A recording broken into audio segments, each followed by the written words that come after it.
Today, we're going to make my fancy shrimp nachos. We start by making a batch of my fresh flour tortilla dough.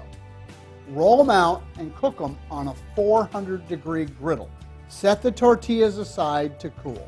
Saute some shrimp in a skillet with olive oil, salt, and pepper.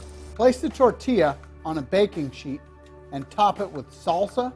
Sprinkle it with the sauteed shrimp, sliced jalapeno peppers, sliced black olives, fresh avocado slices, roast red bell pepper, and then bury the whole thing in cheese. Transfer the nachos to one of these pizza stones that's been preheated in the oven.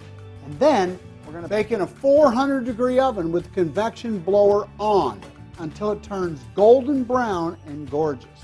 Remove from the oven and cut into 6 slices. Arrange on a platter like this.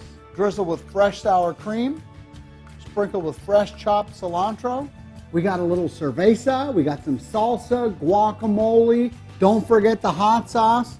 This is a nacho that has the proper chip to cheese ratio.